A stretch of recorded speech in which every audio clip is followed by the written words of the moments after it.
आज कुसुमाग्रज आदरणीय विवा शिरवाडकर साहेबांच्या या गावामध्ये उद्योगमंत्री तथा मराठी भाषा मंत्री माननीय उदयजी सामंत साहेब या ठिकाणी येत आहेत। शिवसेनेचे सचिव माननीय भाऊ चौधरी यांच्या पुढाकाराने आणि संपूर्ण ग्रामस्थांनी या गावाला कवितेचं गाव करणं असा संकल्प घोषित केलेला आहे।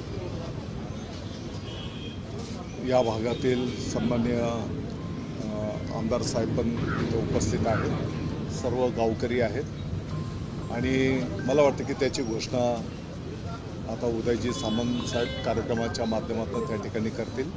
पुढचं नियोजन पण त्या ठिकाणी घोषित केलं जाईल। मराठी राजभाषा दिनाच्या निमित्तानं आपण शालेय अभ्यासक्रमात काय उपक्रम राबवणार आहात का? आपण हिवाळी शाळेचा उपक्रम बघितला किंवा असं वेगळं काही करणार आहात? आपण बघितलं असेल की आता येणारं जे काही राष्ट्रीय शैक्षणिक धोरण आपल्याला त्याचा अंमलबजावणी करायची आहे, त्याचा प्रारूप बऱ्यापैकी आता तयार करण्यात आलेला आहे। वर्षभराचं कॅलेंडर त्या ठिकाणी निश्चित करण्यात आलेलं आहे आणि साधारणपणे जून महिन्यामध्ये ज्या काही आपल्या शाळा भरणार आहेत, तर विद्यार्थ्यांच्या जे काही नवीन विद्यार्थी आपल्या शाळेमध्ये प्रवेश घेणार आहेत, त्यातल्या त्या जिल्हा परिषद, नगरपालिका या शाळांमध्ये माननीय मुख्यमंत्री महोदय, माननीय उपमुख्यमंत्री महोदयांच्यापासून सर्व मंत्री महोदय, सर्व सन्माननीय खासदार, आमदार, वरिष्ठ सर्व अधिकारी प्रत्येक शाळेमध्ये विद्यार्थ्यांचं त्या ठिकाणी स्वागत करतील, त्यांना शुभेच्छा देतील आणि तिथपासून तर वर्षभराच्यासाठी काय काय कार्यक्रम आपल्याला निश्चित ते केलेले आहेत। साधारणपणे मराठी तर आपल्या जिल्हा परिषद, नगरपालिका शाळांमध्ये तर विषय आहेतच, परंतु इतर सर्व माध्यमांच्या शासकीय, निमशासकीय शाळा जरी असतील, खाजगी जरी शाळा असतील, तर त्या प्रत्येक शाळेमध्ये मराठी हा विषय अनिवार्य करण्यात आलेला आहे। त्याची प्रभावी अंमलबजावणी करून घेणं ही विभागाची जबाबदारी त्या ठिकाणी असणार आहे। त्याच्यासोबतच गरजा महाराष्ट्र माझा हे आपल्या राज्याचं राज्यगीत म्हणून जे घोषित करण्यात आलेलं आहे, राष्ट्रगीताच्या नंतर ते राज्यगीत पण गायलं गेलं पाहिजे आणि सर्व भाषिकांच्या शाळांमध्ये, सर्व माध्यमांच्या शाळांमध्ये या गीताची प्रभावी अंमलबजावणी झाली पाहिजे, याचे विभाग त्या ठिकाणी प्रभावी अंमलबजावणी करेल। साहेब, सिंहस्थ कुंभमेळ्याच्या पार्श्वभूमीवर नाशिकचं पालकमंत्रीपद हे मला तेच वाटलं होतं की अद्याप पालकमंत्रीपद का येत नाही। मला वाटतं की जेवढं उत्कुंठा मीडियामध्ये किंवा वारंवार या विषयाला जेवढं महत्त्व दिलं जात आहे किंवा वारंवार हा प्रश्न जो उपस्थित होतोय, मी प्रत्येक वेळेस सांगितलेलं आहे की माननीय मुख्यमंत्री महोदय, माननीय उपमुख्यमंत्री महोदय यांचे ते अधिकार आहेत, ते जे निर्णय करतील त्याची अंमलबजावणी करणं आमची सगळ्यांची जबाबदारी असणार आहे। दिल्लीमधून असं सांगण्यात आलेलं आहे की कुंभमेळा आहे हे पालकमंत्रीपद भाजपकडेच राहावं आणि रायगडच्या बाबतीत शिवसेना आणि राष्ट्रवादी दोघांनी काहीतरी निर्णय घेऊन टाकावा। मला या विषयाची काही माहिती नाही, परंतु मुख्यमंत्री महोदय, उपमुख्यमंत्री महोदय जो निर्णय करतील त्याची आम्ही अंमलबजावणी करू। पण आता या कुंभमेळ्यामध्ये साधू महंतांना यावेळेस आमंत्रण देणं गरजेचं होतं आणि त्याच्यासाठी पालकमंत्री आवश्यक होतं। आता कोण जबाबदारी ही निभावणार? कारण की आता जर आपण त्यांना निमंत्रण बघा, दिलं नाही, आपल्या नाशिकला दर 12 वर्षांनी होणारा कुंभमेळा हा 2027 मध्ये आहे। ऑलरेडी प्रशासन पातळीवर याची कार्यवाही, त्याचं प्रारूप तयार करणं हे मागच्या 2 वर्षापासून कार्य प्रगतीपथावर आहे। त्याचाच एक भाग म्हणून आपण बघितलं असेल की मागच्या काही दिवसांपूर्वी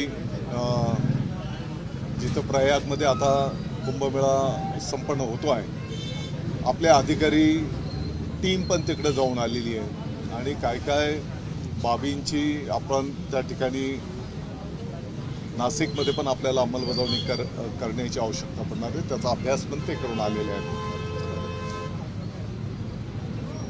सर्व लोकप्रतिनिधींना विश्वासात घेऊन, कारण नाशिकच्या सोबत त्र्यंबकेश्वर हे सुद्धा तेवढंच महत्त्वाचं असतं आणि म्हणून त्या भागामध्ये काय काय सुविधा आपल्याला निर्माण कराव्या लागणार आहेत. त्याच्यासोबतच आता उदाहरणार्थ सप्तशृंगी देवी मातेचं एक स्थान आहे, नाशिकपासून शिर्डीजवळ आहे, शनी शिंगणापूर आहे. आलेले भाविक त्या ठिकाणी पण जात असतात आणि म्हणून या सर्व सुविधा काय काय आपल्याला निर्माण करावे लागतील. हे 2 वर्षापासून त्याचं प्रारूप तयार करण्याचं काम प्रगतीपथावर आहे. आणि मग कुंभमेळ्याचे प्रमुख म्हणून माननीय गिरीश महाजन साहेबांना मागच्या 1-1.5 वर्षापूर्वीच जबाबदारी निश्चित करण्यात आलेली आहे आणि त्यांच्या नेतृत्वाखाली त्या संदर्भातल्या बैठका पण संपन्न होत आहेत. तर कुंभमेळ्याचं काम काही थांबलेलं नाही, ते काम प्रगतीपथावरच आहे. दादा, आपण म्हणता सर्व लोकप्रतिनिधींना विश्वासात घेतलं जाईल, परंतु काल पण एक बैठक झाली. त्या बैठकीला नाशिक जिल्ह्याचे जे मंत्री आहेत, लोकप्रतिनिधी आहेत, त्यांना निमंत्रण नव्हतं. ज्यांना निमंत्रण होतं ते दोन्ही उपमुख्यमंत्री या बैठकीला उपस्थित नव्हते. हा ताळमेळ सरकारमध्ये दिसत नाहीये का, काही रस्तिकेत चालू? नाही, अशातला काही भाग नाही. कदाचित ती प्रशासन पातळीवरची बैठक असेल. मी आपल्याला ही वस्तुस्थिती सांगितली की ज्या पद्धतीने आता खूप मोठ्या प्रमाणात संख्येने प्रयागला भाविक आलेले होते, तिथलं जर स्थान आपण बघितलं तर मोठं त्याचं क्षेत्र आहे, पात्र मोठं आहे, तिथं स्कोप खूप आहे.